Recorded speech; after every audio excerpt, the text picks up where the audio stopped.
Hey everybody, happy Friday and welcome to the Fanatic Forum. I'm your Fanatic and host, George Buehler. Hope everybody's having a good one out there so far. Didn't do a cold open as I traditionally do here because we're doing a little bit of a special episode here today. Basically, want to get real with you guys here. Of course, I kind of took an unscheduled break of 2 weeks. That didn't really announce anything I was going to do, whatever else. But basically, what I really want to kind of get real about today is mental health and the importance of that. Basically, for me personally, I've been dealing, I guess, with kind of a manic depression, or pretty much, kind of, I guess, since I was pretty much a teenager. If I really break it down, because just kind of my own personal journey into therapy, which I've only really been treating for about maybe 12 years or so.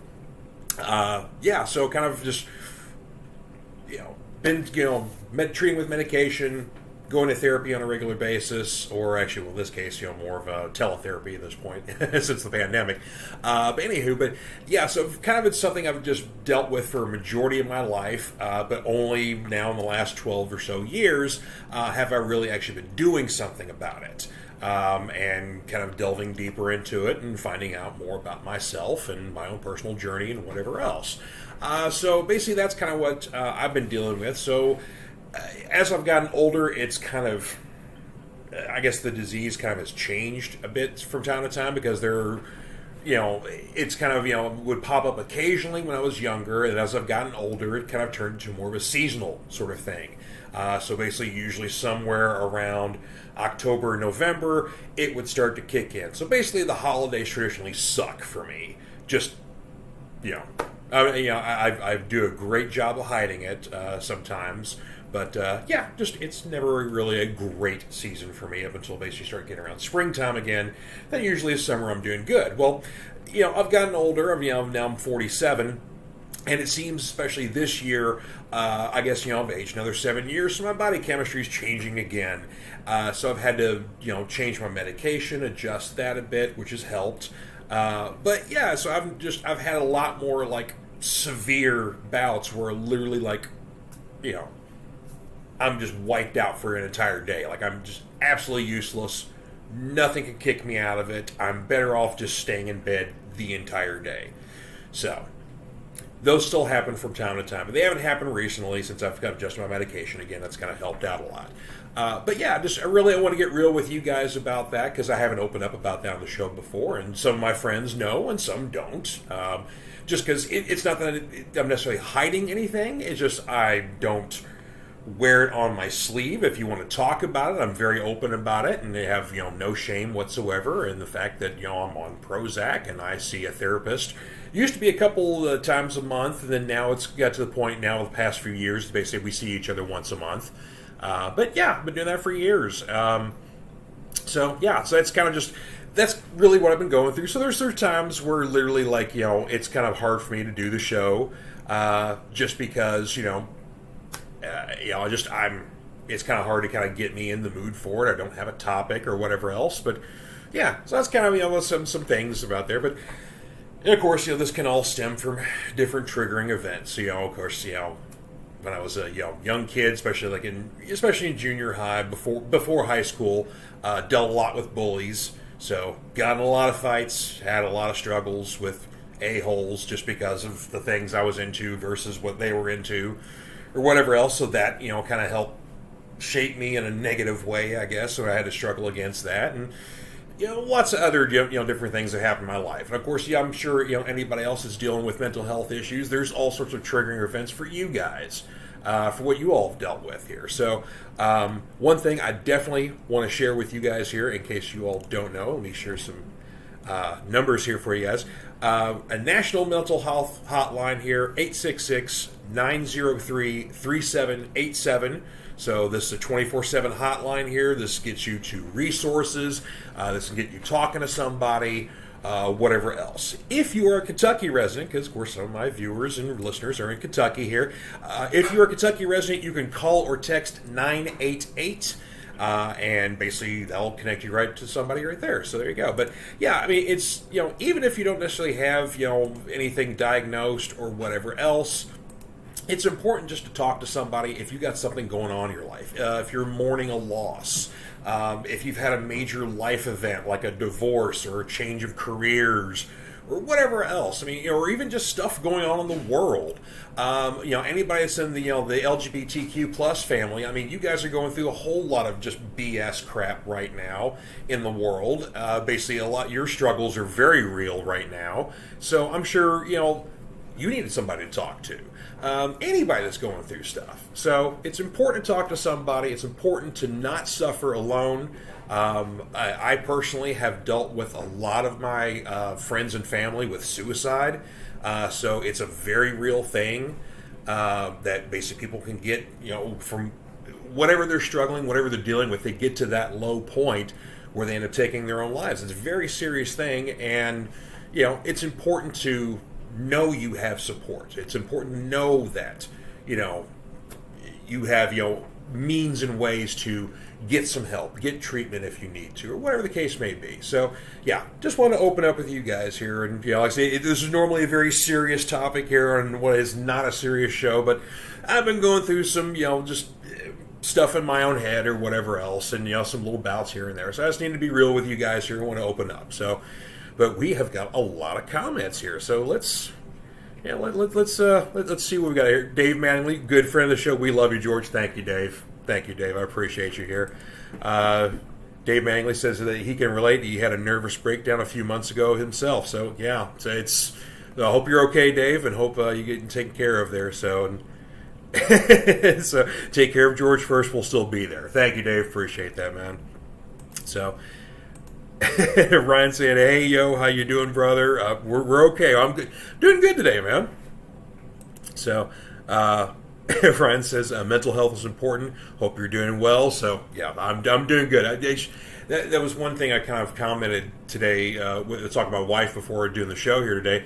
It's like, yeah, I was supposed to be doing a serious topic today. I was actually in a good mood. Had a good day today. So, it's kind of ironic that we're serious, real topic here, and yeah, I'm happy. So,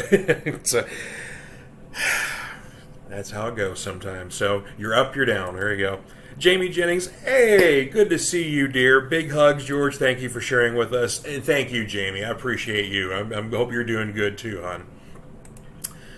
And Ryan commenting again here says, "Preach, brother, preach. Stand up together, because when we're strongest as one." Yep, that is absolutely true. So, yeah, that's the thing is, folks out there. Oh, hang on. Let me get back to my comments here. We have one more from Dave here. It said Dave Mattingly saying he's back on track now. He's dropped a part-time work for a while, so finally got back to full-time last week. Well, good. I'm glad you're doing okay, Dave. Yeah. So, yeah, definitely take breaks, man, if things are getting severe in your career. That's kind of what's spurred me, because I previous to this I had a nearly 20-year career in TV media, where I was both behind the scenes and then in front of the camera later on in my career, and I left it around the pandemic time, and kind of enjoyed a nice break for a while. But yeah, it was kind of one of those things where it's like I saw kind of the writing on the wall with a lot of changes in the company, and it was time to leave. But it's still kind of do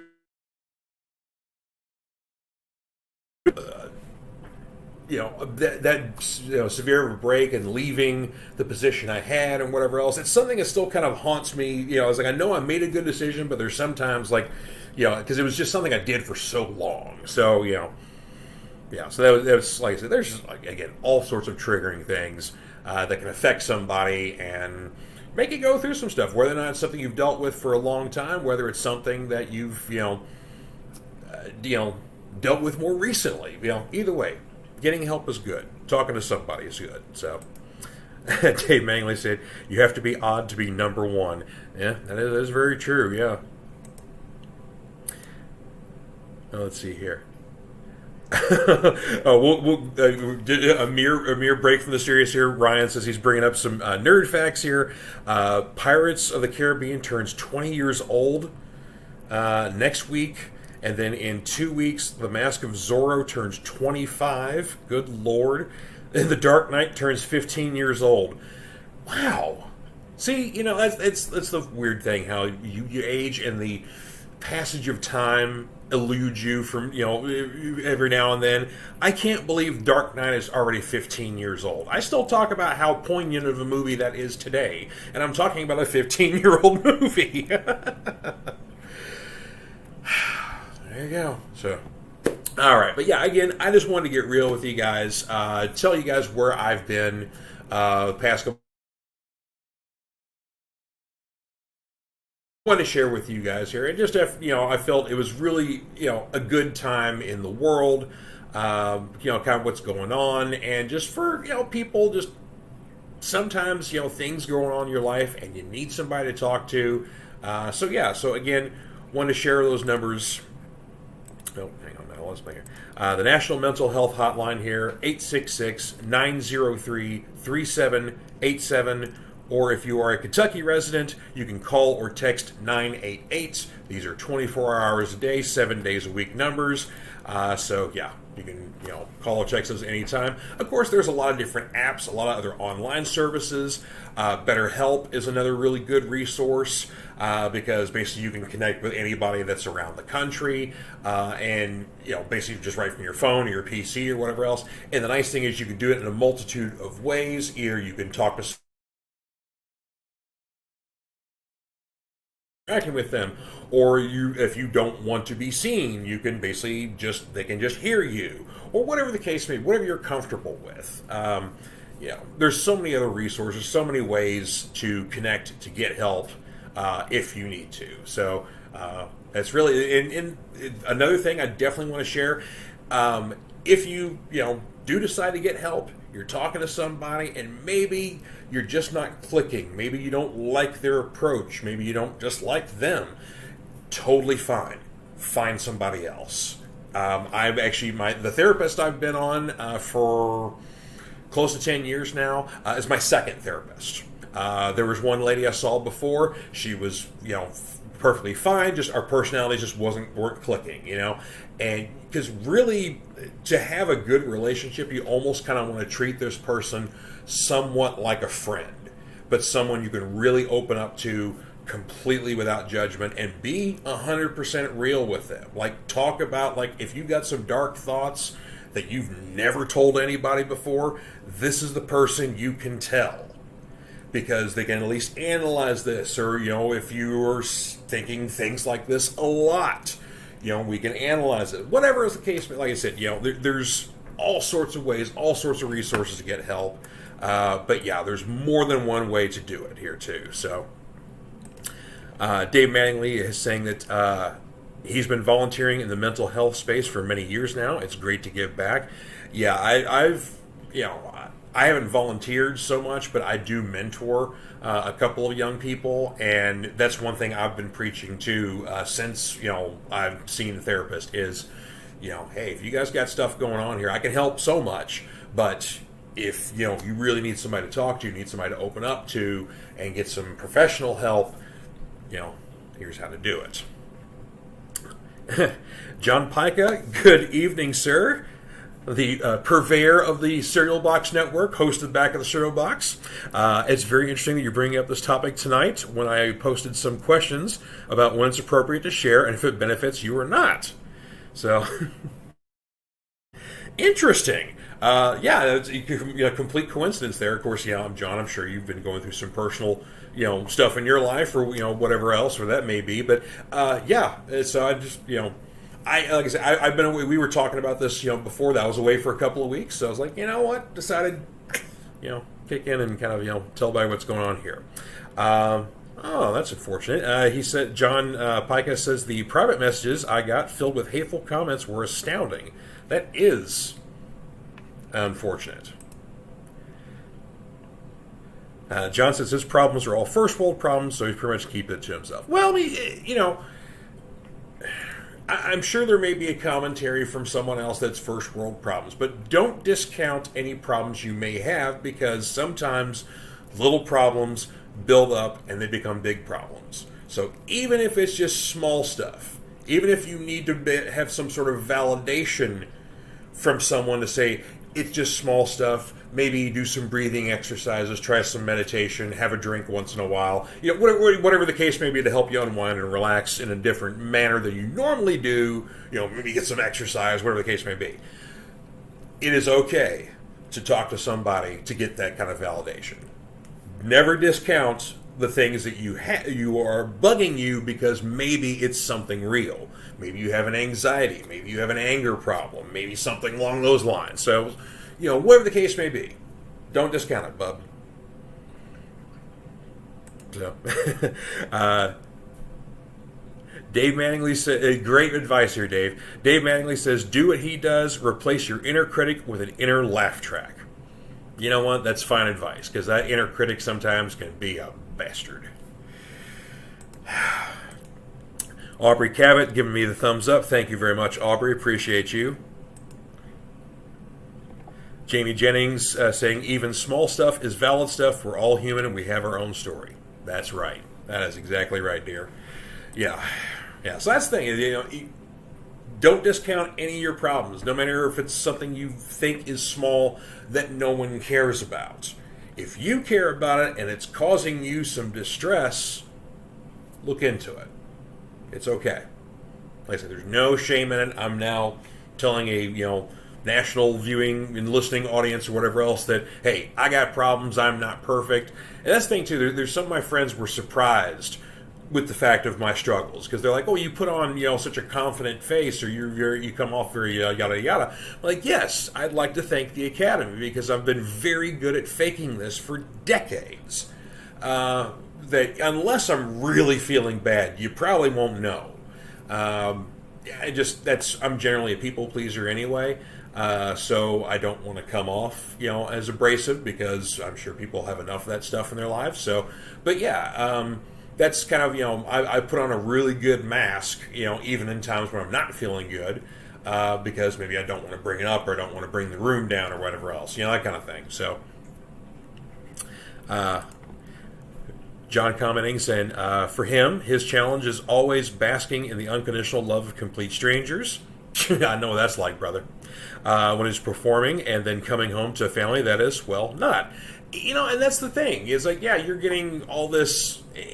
Anybody that's a performer on stage, whether you're, a comedian, an actor, singer, even, professional wrestlers, professional athletes, whatever else, yeah, you're getting unconditional screaming and yelling and love and applause from people that don't know you. But then, yeah, when you come home, maybe you don't get it, or basically everybody else has got their own stuff going on. And that's, your feelings are valid, but at the same time that, the people that you're coming home to, especially if they didn't see what you just went through, they're kind of in a different headspace than you are. So you're coming home, from the high of performance and, whatever else, and if they didn't see that, or they weren't in attendance with you, then maybe they're not sharing that same headspace. So yeah, I completely understand with what you're going through, because I kind of, at the same time, kind of go through the same things, where I would have like a good show and I'm on that high and I'm like, okay, I have no one to share this with, whatever else, So yeah, it's, that's the thing, is that it's a very valid concern, but at the same time, you got to kind of give them, the validation, like, okay, well, they didn't see what you kind of just went through, so you just kind of have to just, I don't know, it's kind of, I don't have any great advice for how to, displace that energy or kind of shake that energy off, but yeah, I'm sure any other actor or performer out there, if you want to share any advice out there, but yeah, so that's definitely kind of, a real problem for any kind of performer, I'm sure. I mean, especially, actors, too. You have to put on a certain facade for a long period of time, whether you're a film or TV or stage actor, and then later on you have to shake that and be a normal person around your kids or your spouse or whatever else. And yeah, that's got to be a weird thing there. Totally. Dave Manley commenting, saying, happy people don't pretend to be depressed, and depressed people pretend to be happy. Very good point. Yeah. And I kind of fall somewhere in the middle. So, because when I'm in a good mood, I'm like this, I'm energetic. And then when I'm in a bad mood, I'm also something like this, and I'm energetic. So, yeah, you got to watch us smiley people sometimes, because sometimes when we're smiling, we're not feeling it. There's a drug commercial where people are holding up like smiling masks or something like that. So, yeah, as I said, it's when you mix a depressed person with a people pleaser, we're a threat to ourselves, because basically that you'll never know what we're going through, because we want to make sure you're having a good time. Struggle is real. Ryan commenting, saying that the night is darkest before the dawn, and I promise you the dawn is coming. Harvey Dent. Yeah, good quote there, man. I think you just talked about the Dark Knight, yeah. But yeah, you're right. That's the thing. Sometimes when you're in the trenches, it's hard to see hope. So that's why it's always good to get help and to talk it out with people. Get any kind of counseling. Whether you don't want to see a psychotherapist, you see a regular therapist, or whatever the case may be. It's always good to open up. Aubrey Cavett comments, says, we've made a lot. What made a lot of us connect with our favorite characters in fiction was their very human trials, and what always happens when they didn't deal with emotional concerns properly. You're right, yeah. All of my heroes have always been fictional.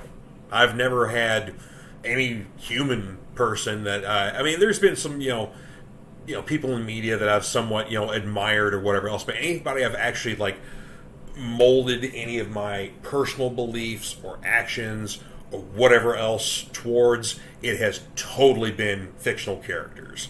Captain America, Steve Rogers definitely has been very high on that list.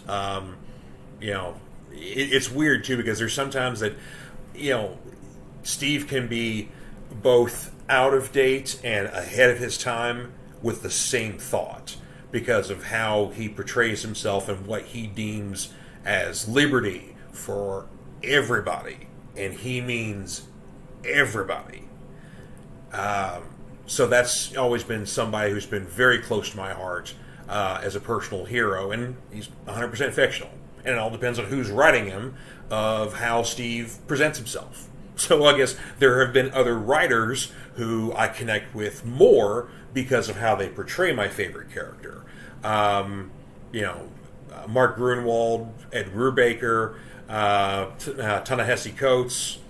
Those have been outstanding writers that I've really connected with because of how they portray my character. But I've, I totally get that, Aubrey, where we definitely connect a lot more with something that is basically almost an aspiration that we can almost never attain. But at the same time, it's totally attainable. It's kind of that dichotomy of basically being both perfect and human all at the same time. So yeah. So I'll read a misprint of Human Trials. Okay. Ryan Permisson commenting says, selling those boxes of Superman comics will perk you right up.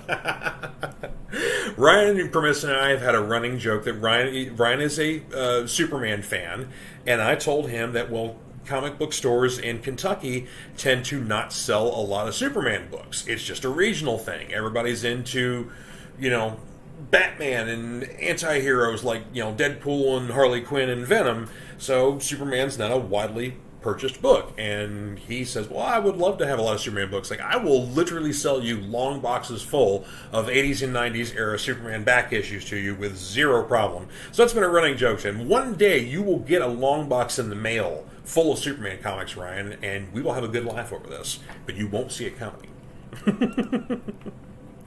Facebook user, sorry it's not identifying who you are, but your comment says, word, just because we're smiling does not mean they're okay. That's right. That's absolutely right. And yeah, again, there's a popular kind of misconception too, especially with men, that it's not okay to open up. That's some old BS mentality. Don't believe that stuff.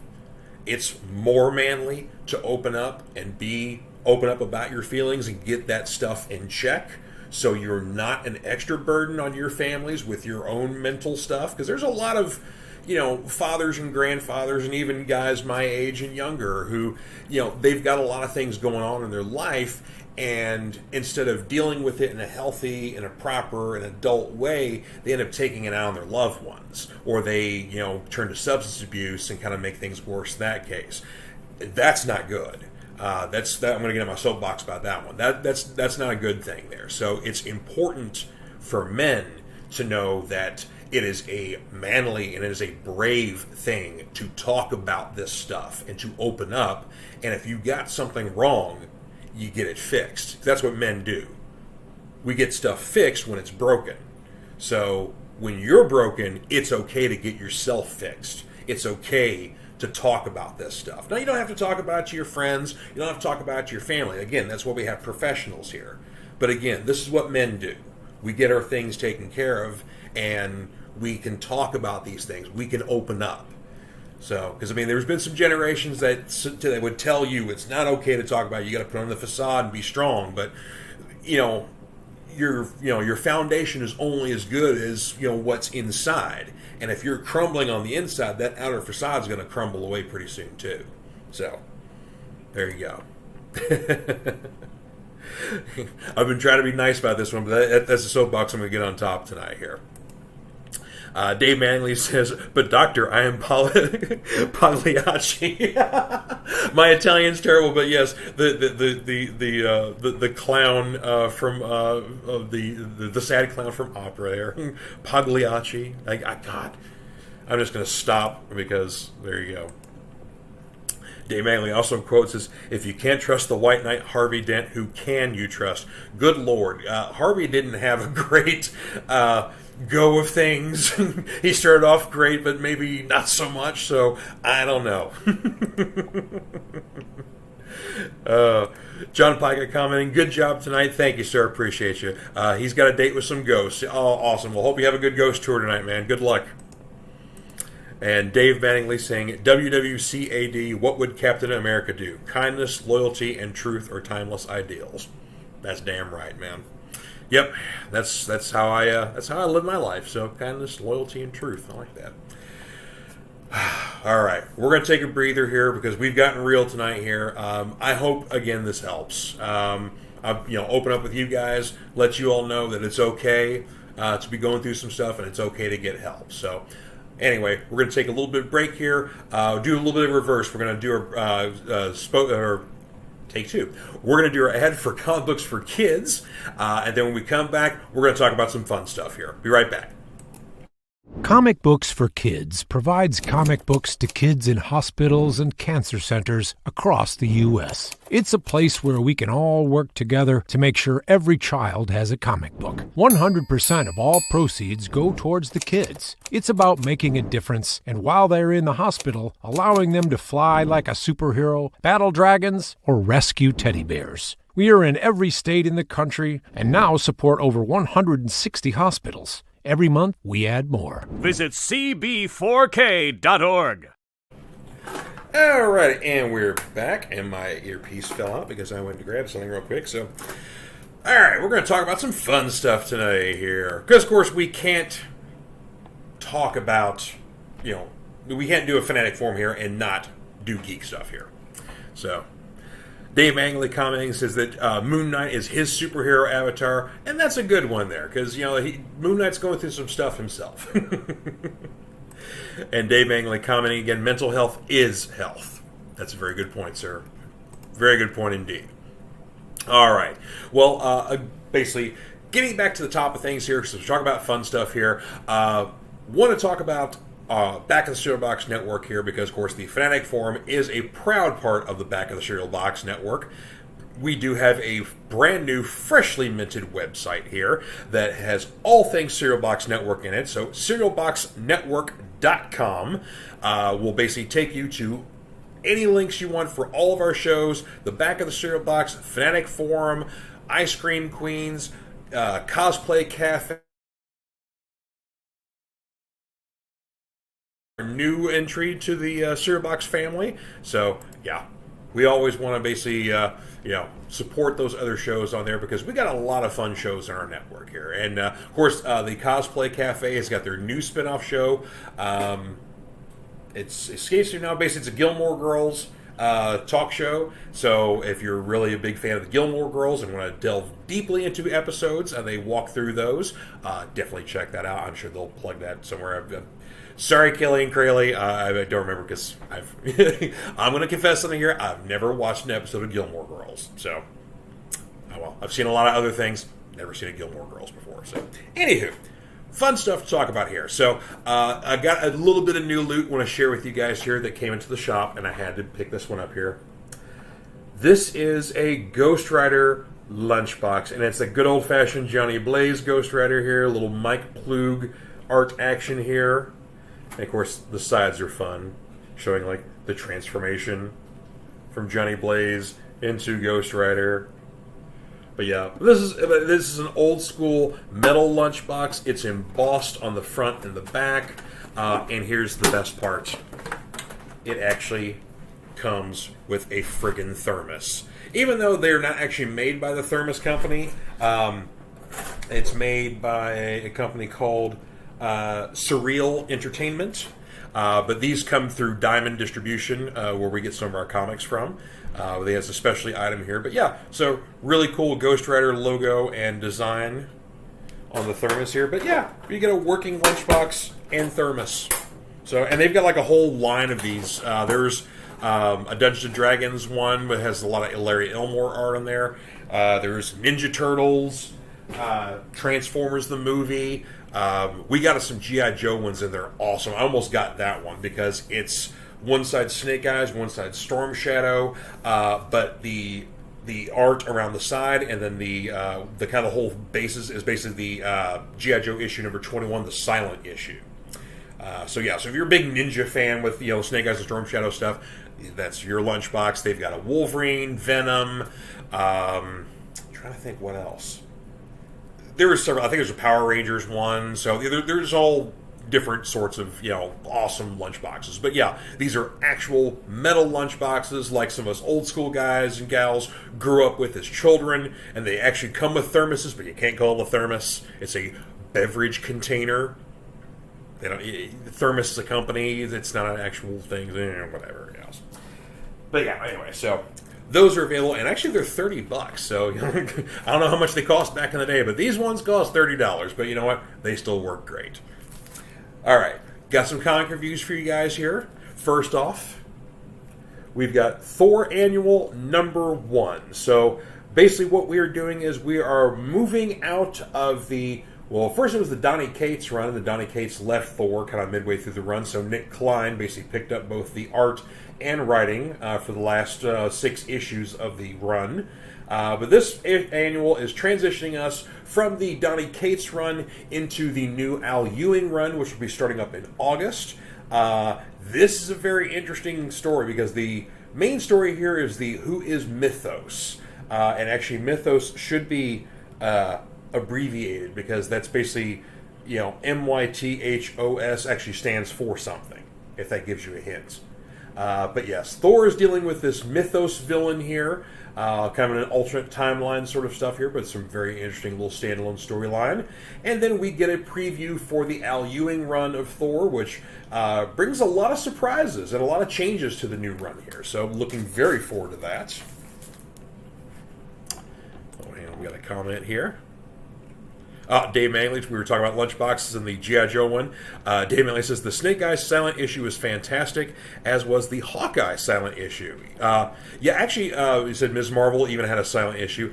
Actually, there was a part, I think in the late 90s, maybe it's like 99, 2000, somewhere around there, where Marvel did a whole month called Nuff Said, N-U-F-F. Which, of course, that was kind of a Stan Lee catchphrase, whereas, enough said.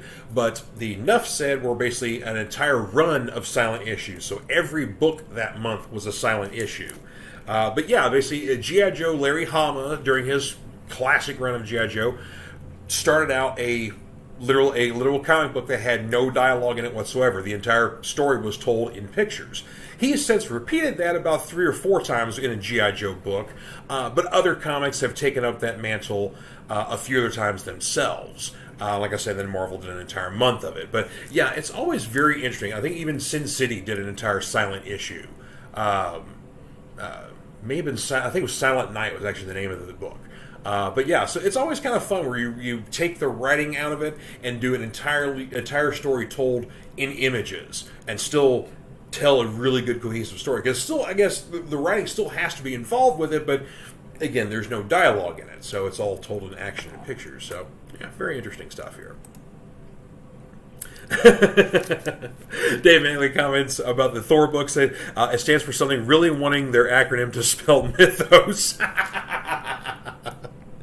No, it makes sense in the story, Dave. Don't worry.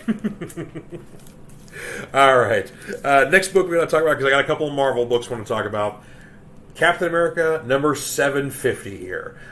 This is close to bringing an end to both the Captain America Sentinel of Liberty and Captain America Symbol of Truth runs to a close here. Basically, both their proper stories have both ended. 750 kind of gives you a little bit of an epilogue to what has been going on in the main action of both books, as well as kind of a epilogue to the Cold War storyline that kind of ended both series here. But there is still one more to come, because we have the Captain America finale, which will be here in a couple of weeks coming out here, and the lead-in to that was fantastic. So yeah, just kind of get you charged up, really ready to go here, especially if you've been reading both series as they've been currently going right now. It's a nice closure to things, but also a new beginning, especially for Miss Sharon Carter. So she, of course, she hasn't been an agent of S.H.I.E.L.D. in a long time, but she's had a bit of a change of status, so to speak, here. So, and I'm excited to see where that's going to go. So, yeah, worth picking up. Lots of variant covers for Captain America 750, including a George Perez cover. So if you're a big George Perez fan, you actually get a Captain America cover done by George Perez. Post-mortem, which is kind of weird. I didn't realize he did some Captain America, but he did a Captain... Well, no, actually, he did the JLA Avengers, so he did some Captain America in that. So either way, so if you like your George Perez, you can get a variant cover here. But I had to process that for a sec here. Kind of blew my mind for a moment. Our next recommendation here, because I only have a few today, we've got from DC Comics, Night Terror's First Blood. This is the kind of kickoff issue here for the next big event that's going to encapsulate all the DC books for about a month and change, or actually about 2 months, close to. This is going to be a horror series here, done again by Josh Williamson, who's fresh off of Dark Crisis on Infinite Earths, which is a fantastic miniseries here. But kind of getting to his roots, because Josh does some great horror stuff for Image Comics and a lot of other indie books here, so it's fun to see him finally tackle the DC universe here. But basically what it is that there is a new villain by the name of Insomnia, and he is looking for something called the Nightmare Stone. And so what he has done is basically put everybody in the DC universe into a dream state, and he is basically searching through their dreams, trying to find this Nightmare Stone, because apparently it is in somebody within the DC universe, unbeknownst to them and anybody else. So who put it there? What is this Nightmare Stone? And who is this Insomnia guy? But it's very interesting how basically each DC character, both villain and hero alike, are going through some semblance of their worst nightmares, and then a bit of Insomnia's ability is to make those worst nightmares come into a physical form. So it kind of, he's, creating, tense, terrible situations for heroes and villains, but it is also basically creating an instant villain for them as well. So sometimes they get a little more serious. Obviously, Batman, Superman's a little more serious. Joker's taking on a little more of a comedic stance, because somebody for the Joker, what would his worst nightmare be? Normal. So his is worth looking up there. So this is a light week for books, and it was a light week for me too. I actually only picked up 9 books this week, so that's a small week for me. So just want to talk about those 3 there because that was some good stuff. Next week's going to be a big week, so I may have a lot more recommendations to talk about there. I want to talk movies and TV stuff here because since I've been off for a couple weeks, there's been a few things that have come out, a lot of things worth talking about. So I've alluded a little bit to Spider-Verse and Transformers Rise of the Beasts. But yes, if you've not gone out to see Spider-Man Across the Spider-Verse, check it out. It's wonderful. If you've not seen the first Edge of the Spider-Verse film, check that out and then go see this new one here because, both films are absolutely wonderful. It's, getting a great platform for Miles Morales and Gwen Stacy to basically finally get seen by the general public, even though they're not in a live-action film yet. I got a feeling we're going to be seeing Miles in the very near future, hopefully, but there's been a lot of things posted and whatnot that we may be seeing a live action. Whether or not he is in a suit, we'll at least be introduced to the character of Miles Morales somewhere in the near future because, God, we need him. It's such a fantastic character and such a popular character that we need him in a live action setting. Either way, so that's a wonderful film. Go check that out. It's good for the kids too. Go take them as well. Transformers Rise of the Beasts, I thoroughly enjoyed that. Michelle and I went and saw that one. I was a big fan of the Bumblebee film that came out, was it 2017? Anyway, it's been a few years since it's come out. But it was a great kind of relaunch of the Transformers franchise, taking film was much more accurate to what we know in the toys and the comics. So basically, Transformers Rise of the Beasts kicks off from that film. This takes place in 1994, but yes, they do make references to the previous film, so this is a sequel to that. It's a fantastic sequel, and stick around through the credits because there are 2 post-credit scenes. You don't have to stick very long. They kind of come in about halfway through the credits, but one is extremely important for the future of the franchise. Of course, it's been out for about a month now, so we'll drop the bomb here. We're going to get a G.I. Joe Transformers product somewhere along the lines here because we have now dropped the fact that G.I. Joe exists within the Transformers universe. G.I. Joe is aware of what the Transformers are, and they essentially recruit the good guy, the main human in the movie, into their fold. So basically we'll have our one character, I can't remember his name, but fantastic actor, enjoyed him thoroughly. That's the great thing too about this movie. The humans aren't annoying. I enjoyed both actors and actresses in the movie. But yeah, sometimes you get annoying humans in these Transformers movies, but we had good humans in this one here. So, so our lead guy, he gets recruited into G.I. Joe.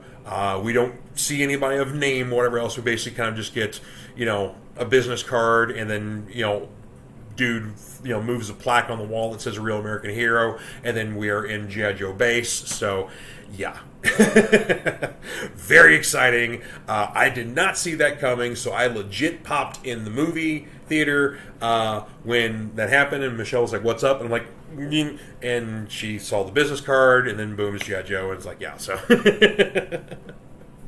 And then let's talk about The Flash. So, I know there have been some folks that did enjoy the film thoroughly, and I don't want to take that away from you at all. If you enjoyed the film, good on you. I'm glad you did. I legit fell asleep twice, and it wasn't because I was tired. But yeah, I fell asleep twice in the theater when seeing this movie. I have a lot of problems with it. First off, my expectation for The Flash was going to be that this was kind of the end of the Snyderverse, and then giving us kind of a glimpse of what's to come for the James Gunn universe things. End of one, beginning of another, and Flash is going to be kind of that transition point, changing the world, yada, yada, yada. We didn't get that. So we have a nostalgia grab with bringing back Michael Keaton as Batman, which that's kind of cool. Especially when they, first meet him and he's like crazy old Bruce Wayne, living in, what's left of, Wayne Manor, but no one's been there in a long time, and he had, there's been no butler in a long time, and he's still kind of doing things, but no one's needed Batman for a long time, so he's just been kind of like living like a hermit. And then he's very quickly is able to transition and get right back into Batman gear a year ago. There are a lot of misfires with that, but it's still kind of fun seeing him. But we get some good action scenes, and then basically, he gets offed, and then we don't get any kind of resolution there. Sasha Calle as Supergirl, I think, is a real high point in the film. She's barely in it. And again, it's, very quick. She's offed. No resolution. Another big problem I have with the film is that we have a Flash movie with no Flash villain. We have the whole Barry's mom is killed when he's young. Dad's blamed for it, put in prison. Barry spends most of his, young and adult life searching for truth and justice for this particular case. What we never get is who in the hell did it. We don't get a yellow glimpse. We don't get any semblance of a suspect. We don't even get any sort of immediacy of who actually did it from Barry, his dad, or the police. What we get is just Barry's dad didn't do it. But we don't get any tease whatsoever that it's Professor Zoom, Reverse Flash, Eobard Thawne, whatever you want to call him. Nothing whatsoever. What we basically get is a corrupt Barry Allen, which, again, how they've depicted Barry Allen from basically starting from Justice League into this movie is that he's not Barry Allen, he's Peter Parker. Because he makes inappropriate jokes at inappropriate times. He's awkward, he's goofy, he's clumsy, he's whatever else. That's Peter. That's not Barry. Barry is like super duper nice guy, always on point. Even when times are tough and darkest, he's always Mr. Positive, Mr. Optimistic, whatever else. He keeps that darkness at bay because he's got so much light in him. The only thing they 100% got right about Barry Allen was he's predominantly late for everything, which is ironic because he's a speedster. But he's always late. But I just did not care for, how they presented things.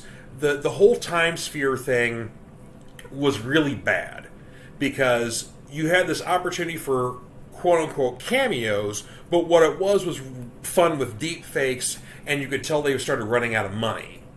Because while Christopher Reeve and Helen Slater look okay as Superman and Supergirl, everything else starts kind of going downward real fast. We don't get a real good glimpse of Adam West, but we hear his voice, we see a little bit of Batman. We see a supposed Jay Garrick Flash running, but it's not John Wesley Shipp, and it's not the other guy who played Jay Garrick on the show. That wasn't John Wesley Shipp, who also ended up playing Hunter Zolomon. So it's neither one of those guys. We get a glimpse of the Nicolas Cage Superman fighting a big mechanical spider. Well, that's a lot of fun for people who are comic book fans and Superman movie fans, because that's an inside joke that's basically 30 years old.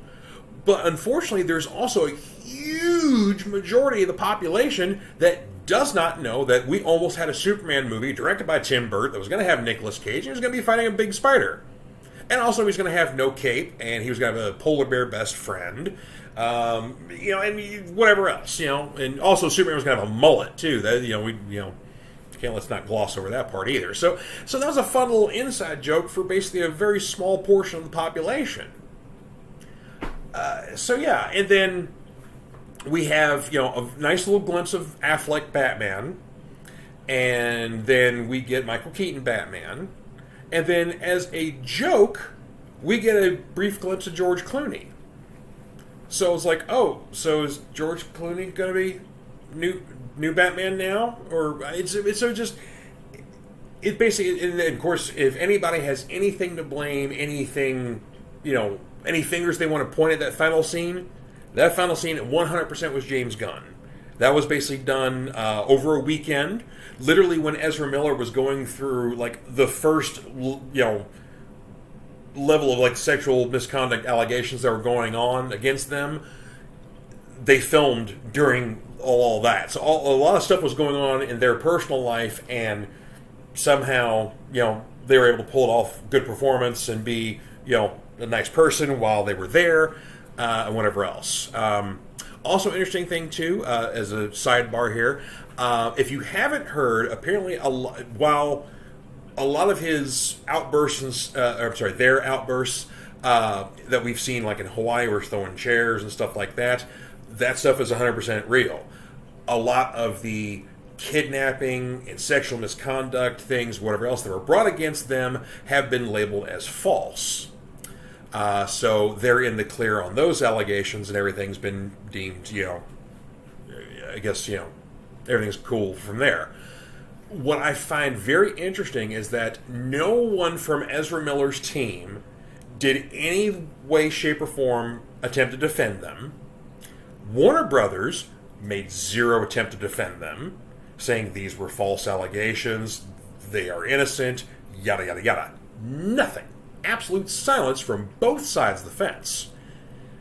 Not even take into account that this is probably going to affect the box office, because there will be a contingent of people who will say, Ezra Miller's a piece of garbage, I'm not going to support their film. And they don't go. Or there are going to be some people who will say, well, there are other people in the movie, there are other people who have made the movie, I'm there to support them, that's why I'm seeing the movie, but I still don't like Ezra Miller. So Warner Brothers did absolutely nothing to defend their actor from all this stuff going on, to make the perception that basically this is still an okay person, it's still okay to go see this movie. And then we've seen how the box office has turned out. So if you're holding off not seeing the movie, you can basically wait for about another couple of weeks, and it'll probably be on HBO Max. Because at first they were saying that it wasn't doing the box office opening weekend that Black Adam did. Now they're saying it's not even doing what Suicide Squad did. So, and that's the unfortunate thing, is that the James Gunn Suicide Squad movie did terrible at the box office. But that could be blamed because, perception for the first film, lack of promotion for the second film. The second film also happened during COVID, so people weren't going to the movie theaters. People were instead staying home watching on HBO Max. All sorts of things want to go in there, because I like the second Suicide Squad movie. The one's got Idris Elba in it. Overall, that's a much better film than the first one that has Will Smith and Margot Robbie in it. Nonetheless, so a lot of stuff in the real world going against this film, and Warner Brothers and Ezra Miller's team did nothing to defend their actor, and then it's showing at the box office, or people have this perception that basically this actor's a piece of garbage. Maybe they are, but whatever the illegal things that they are responsible for, these allegations turned out to be false, but nonetheless the damage has been done. But what this film really suffers from is basically, you've got a talented director with Andy Muschietti, who basically is responsible for both the It films, which are, I thought were fantastic, a great adaptation. But what he unfortunately has run into is basically this film was made during basically 3 different regimes in Warner Brothers DC. So first he's first started to try to, make things during the Snyder world, and then Snyder's gone and we're dealing with Walter Hamada, and then Hamada's gone, and now we're in the James Gunn thing here, right at the end of things when the film actually gets released. But it's still getting tampered with even then. Flash actually has had 3 different endings. I believe the first ending was kind of more along the lines of like kicking things off for the Batgirl film that was ended up not happening. But it's going to be more along the lines of like you see Keaton, you see Sasha Calle return supposedly from the dead. Everything's been righted from them. They're having a conversation with Barry Allen on the courthouse steps at the end of the film, and things seem to be fine there. And there's maybe a little stinger that kind of says, "Oh, maybe things are a little different." But we would see those 2 actors and kind of get things kicked off for seeing Michael Keaton again in the Batgirl film. Well, that girl film got canned, so the ending gets changed to Barry Allen. Every ending has ended on the courthouse steps, where basically Henry Allen gets exonerated and he's free and everything seems to be good there. Second ending is we see Henry Cavill, we see Gal Gadot, and we see Sasha Calle. So basically she's back from the dead again. And then we see Keaton again. So basically, Michael Keaton is Batman. That's wrong. But hey, we get to see him again. So that's their thing there. Now we get to third ending where we have no Justice League, no Sasha Calle, no Michael Keaton, and we get George Clooney showing up as Bruce Wayne one more time. Where's that going to lead to? What was the point of that? Yeah, so it is unfortunate. Just kind of a waste of time, in my opinion. Like I said, there are some people who have enjoyed it, and again, good on you. I'm glad you did. But my only expectation was that this was going to be a transition film from the old into the new, and we didn't get that. So I don't know how we're going to see that because of course we've got in August we got the Blue Beetle film, which actually that looks promising. I like the actor who's the lead, who's playing Jamie Reyes. I like him in Cobra Kai. I'm sorry, I don't know his name, but I like that actor. And the film looks accurate to Jamie Reyes' story. So there you go. And since he's the new Beetle, that's cool. Hopefully there's some mention of Ted Gordon there somewhere or some reference to the previous Beetle. Either way, that looks fun. We have not seen a trailer yet for Aquaman 2, but we're supposed to be getting Aquaman 2 in November. And then from there, we don't have anything on the docket until whenever Superman Legacy comes out, which is the Superman film that James Gunn's currently working on. So, yeah, it's like, is there not going to be some kind of transition? Or are we just going to have, like, a Superman movie pops up and, hey, here's this new dude. Well, what happened to Cavill? Because granted, there's going to be folks out there who are not paying attention to what's going on in pop culture. Oh, I hear we got a new Superman or whatever. Some things like that. So there's going to be some confusion, and there needs to be something somewhere in a film or TV or whatever else that shows that, okay, we're going from an old universe into a new one, and we're starting new things and building new things here. So whether or not we're going to get that, I don't know. But either way, right now, DC is still a mess. Flash did not do anything to clean up the film. Matter of fact, it left more mess. So, yeah, not a fan. So, I'm looking forward to Mission Impossible, though. That's coming up next not this weekend, but next weekend. So, I'm looking forward to that. I'm very on the fence about Indiana Jones and the Dial of Destiny. Crystal Skull did no favors for the franchise whatsoever. Did not like that film in a bit. So, I'm very hesitant to go into Dial of Destiny, even though some of the later trailers I've seen were intriguing. I don't like the music mix that they were doing with kind of going from Rolling Stones into score music into Indiana Jones theme, but you can still hear the Rolling Stones through there. I hate that mashup stuff. Nonetheless. But I've been very hesitant about going in the movie. I really haven't heard anything much that's spurning me that says, yes, go see this movie. There's some people who say, oh yeah, it's kind of fun, or people are like, yeah, it was good, but I haven't heard anything about it that said, I haven't heard a single review or a friend recommendation or whatever else that says you need to go see this movie because it's really awesome, it's a lot of fun. So I'm waiting for Disney for that one. So there you go.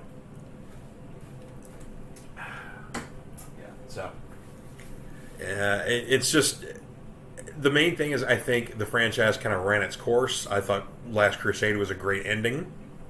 I think Harrison Ford is a little too old for the role, so it's a little ridiculous. Also, my main point with basically films like this and with Star Wars and stuff like that is that a franchise that started out using practical effects. And what we know, what we love about those franchises come from practical effects. And then when those franchises age into new technology and you start using CGI, it's fine when you want to pepper it in. It's fine when you're certain things you can't do practically easily that you could do much easier with CGI. But in the case of, like, say, the prequel trilogy for Star Wars, where it was a complete overusage of CGI, there wasn't a real thing in that movie aside from the actors. That took away from the films for me. and it takes away from my enjoyment of it. That definitely goes for Crystal Skull when the Indiana Jones movies. So, Dial of Destiny kind of falls under that thing where it's like, I don't know. But at the same time, it's kind of a double standard because when you take like the current Marvel and DC movies, those movies probably couldn't be made practically, so you need CGI for those. And I have zero problem with the CGI as long as it looks good. They don't skimp on it too much. And since I'm not a designer, you can kind of appease me fairly easily. It doesn't take a lot. There's some movies where somebody's like, "Oh, the effects didn't look that great to me," and I think they look fine. But then they have a bit more of a professional or an artistic eye, and they can point out some more flaws that I could. So there you go. So it's a matter of perspective. But again, like I said, it's a bit of a double standard that I'm pro. Like DC and Marvel movies that use CGI currently today, whereas I'm against older franchises that use it too much, if you get my drift. But at the same, you take somebody, I kind of had this conversation earlier today with someone, and they brought up Jurassic Park. Jurassic Park rides that fine line because basically they're there at the point where basically CGI was still fairly new, but Jurassic Park, the effects, what they did for CGI, innovated, the I guess the method, so to speak. It kind of put that little anachronism on everybody's tongue, sorry, not anachronism, abbreviation on everybody's tongue of basically what CGI, what it is, and what it meant, because we're seeing dinosaurs and they look good, it's no, we're not doing stop motion animation with clay. It's like, that thing looks real, but it's not. So Jurassic Park rides that fine line there. So there you go. Well, I got a couple of comments here. Dave Mangley saying, now that the year's half over, what's been your favorite movie so far? Ugh. Gosh, trying to think. So I'm trying to think what all has come out so far. Because I will admit I haven't seen a lot. I've been doing some catch-up of stuff that I missed last year. Probably right now I gotta go Spider-Verse. Across the Spider-Verse so far. But, that's a bad question to ask me kind of halfway through because it tends to be during the spring and the summer months. I'm basically seeing a lot of blockbusters, more so that I'm seeing like films. Most of my films come usually in the fall.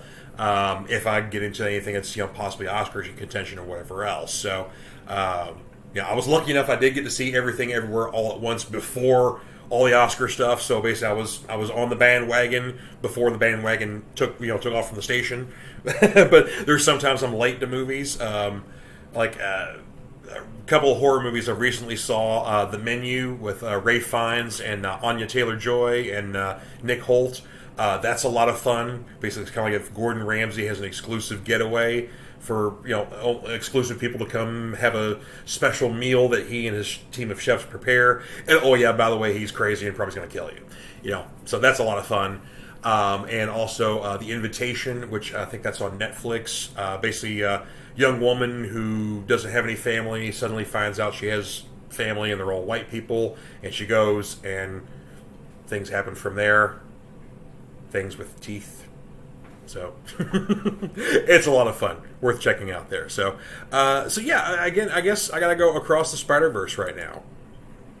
Dave Manley's chiming in saying either Spider-Verse or Guardians of the Galaxy 3 for him. So, yeah, Guardians 3 is, I thought was very good. Had some kind of poignant scenes in there, but, I don't know. I guess because there were so many sad points in it that, there's a little bit of melancholy that you end up feeling at the end of Guardians 3. Like, it does end happy, but also everybody breaks up. So, it's a double-edged sword there. Let's see here. Dave says he mostly liked The Flash, 2.5 or 3 out of 5 for his rating there, which is as good as DC ever gets. Yeah, see, that's the interesting thing, is that DC, for their films right now, unless Batman is in the title somewhere, it's usually not great. The first Wonder Woman I thought was a very good film. The second one, not so much. Though I'm a big champion of saying that Wonder Woman 1984 is probably one of the most perfect action films for an entirely female audience. So if no men watch that movie whatsoever, you just watch it's just an entirely female audience, you're going to get 5 stars. Because they're going to really enjoy the film for a lot of different reasons. But I think that's 100% was an action adventure film made entirely for women, without any men thought of whatsoever, even though men are in the film. But that demographic was not thought of whatsoever. Now, do I say men can enjoy the film? Yes, there are some aspects to enjoy, but I think that movie was 100% made for women, which I think is an interesting thing, because frankly that needs to happen. There have been tons of action adventure films for hundreds of years in film that were made entirely for men. Why not have something made entirely for women? So it's kind of like it's the secret of DC films. So there you go. And I mean that as the deodorant. Dave Bagley chiming in on the Flash again, saying he thought the Reeve and Slater cameos were unused footage, not deep fakes. No, 100% deep fakes.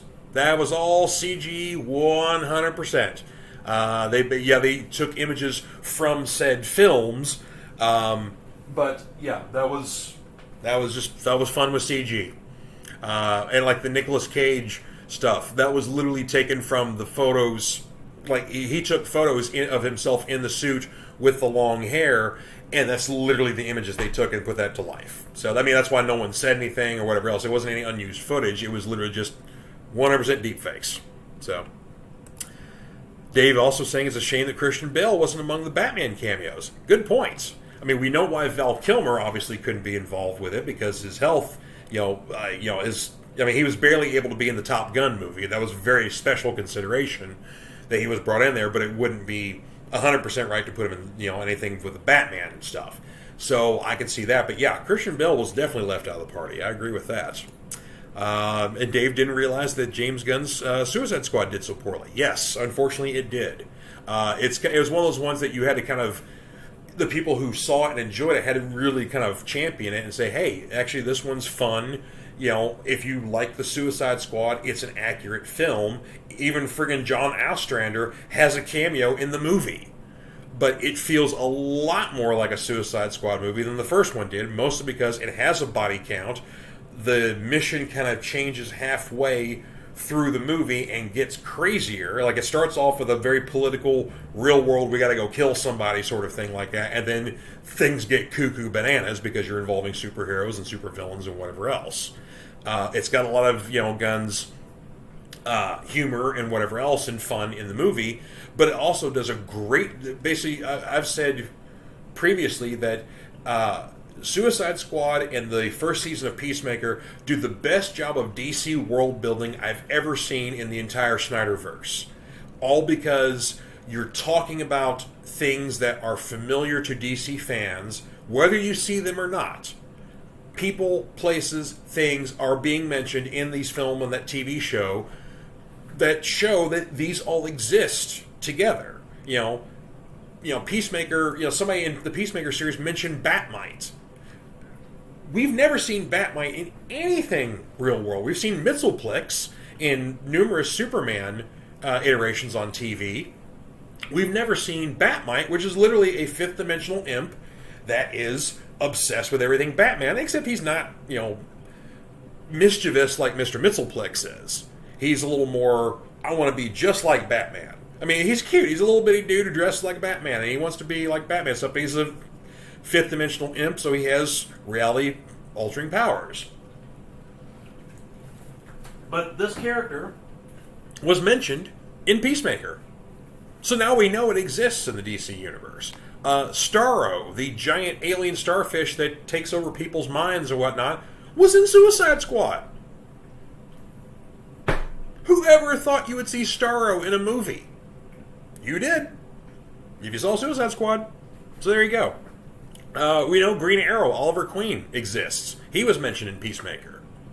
So there you go. So, again, I'm excited for what James Gunn has got to bring in his new universe, because he's doing a much better job of world building than the films have ever done. But if you take that all aside and you look into the TV world. So Fox had Gotham for a number of years. You had the entire CW Arrowverse, which those did great jobs of world building, and Gotham did a little bit something different with Batman stuff, but the CW verse, on the other hand, was a little more accurate, or they'd been make some changes here and there, but we saw a lot of familiar people, places, and things in the DC universe and whatever else. So lots of great world building there. And even go so far as check out the Warner Brothers animated stuff when it comes to DC. Because there have been numerous animated films, and they still do animated films on DC properties. Those have been great. The only one that obviously I would have any kind of problem with was Hush, just because they changed the ending. But those have been some fantastic adaptations and some fantastic voice acting work. So those are usually better than the live-action DC films. So if you're starved for anything DC and you've been dissatisfied with what you've seen on TV, with what you've seen on film, and you haven't watched any of the animated films, get on HBO Max, and there's a whole slew of those things. Or just go to a place that sells DVDs, or get on Amazon and buy some movies or whatnot. But nonetheless, the DC animated stuff is where it's at if you're wanting some quality DC stuff there. Dave chiming in said, of the DC TV series, Doom Patrol is easily his favorite, and I would agree with that, sir. Doom Patrol is a fantastic series. I need to finish it up. I'm midway through Season 3 right now, and Season 4, which is the final season, is already out. So yeah, I need to catch up there. But yeah, I would agree, Doom Patrol is a fantastic series, and it's everything it should be. Doom Patrol is the weird people. They're also highly dysfunctional family. They have a lot of problems, and they deal with a lot of problems. There's a lot of issues with basically sexual orientation, with mental health, with all sorts of stuff in that show. A lot of real world problems, and it's handled very well. And of course, Brendan Fraser. So there you go. So if you need no other reason to see Doom Patrol, Brendan Fraser. Boom. There you go. Dave Bentley saying the DC animated films have been on fire lately. Yeah, see, there you go. So thank you, Dave, for the validation there. But yeah, so you can get your fill, but sometimes you have to find different sources for it. Fortunately, with Marvel, we've had films have been good there. I don't care what everybody says. I'm still with the Marvel films. Have they been not as great as anything that's come since Endgame? Sure. But Endgame was friggin' epic. So, and now basically, the state championship team all graduated, and now we're dealing with a bunch of sophomores trying to rebuild our team here. So, yes, it's going to be a long haul before we get back to our next big epic thing, but it's coming, folks. It's going to happen. It's going to be awesome. And if you want some awesome stuff and you haven't started watching Secret Invasion yet, we're 3 episodes deep into the 6-episode series on Disney Plus right now.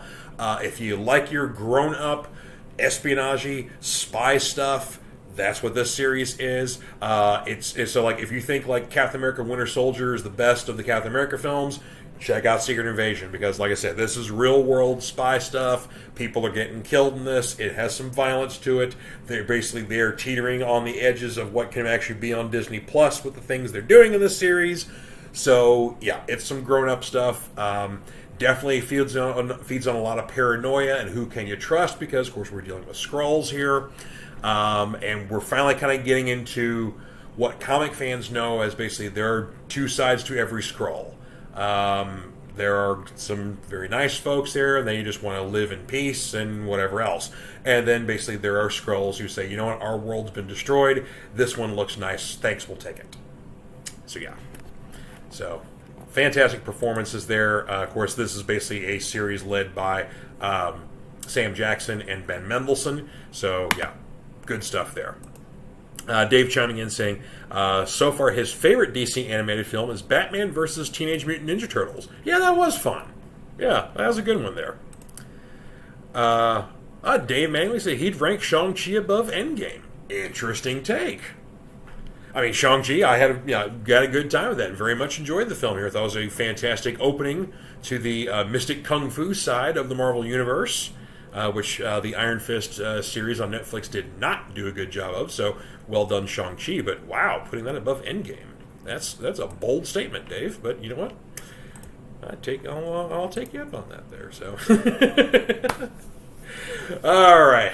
Well, I think I've talked enough here. I've been on here for an hour and 15 minutes here, all by my lonesome here. But we had some important things we had to talk about at the top of the show today. But I want to keep things light and keep things fun, as we normally do in the Fanatic Forum here. But nonetheless, I want to thank you one and all for anybody who tuned in and the folks who chimed in and shared their stories and whatnot. So thank you guys very much. This was an important episode that I think needed to happen this week here. And of course, as a host, I just want to open up to you guys here because you guys, make yourselves part of my life. So I want to, share that with you guys as well here. Be honest about that stuff. And, if it helps somebody today, then, job well done, because that's really what it's all about here. And one more time to reiterate here, if you need to talk to somebody, if you need some resources here, the National Mental Health Hotline, 866-903-3787. You can call that 24/7 and get some help wherever you may be. Of course, there's lots of different apps you can use. BetterHelp is the kind of the popular one right now people seem to be using there. But again, you can access that and talk to somebody from your phone. You can do it anonymously if you don't want to see somebody, or if you don't want them to see you, whatever the case may be. But any help is good help, and you can get it in many different ways. If you are a Kentucky resident, if you're a local boy like myself here, you can call or text 988 and get connected to resources any way, shape, or form you can from there. So, again, it's not bad to ask for help. It is good. So don't be afraid to do so if you need to talk to somebody about anything that's going on in your life. Whether you think it's little, if it's bothering you, it may be something real. So, and of course, if you're dealing with some big stuff, please get some help. You shouldn't deal with, the big stuff alone, whether you've got, any kind of substance abuse, whether you're dealing with, loss of a loved one, change of careers, whether you're just not feeling right, whatever the case may be. Don't suffer alone. Get some help. Especially if you're a dude, get some help. Don't be too tough to say you shouldn't talk to anybody. You should. So, love you guys out there. Thank you all very much for tuning in to the Fanatic Forum tonight. We'll see you guys next week. Y'all take care. Bye-bye.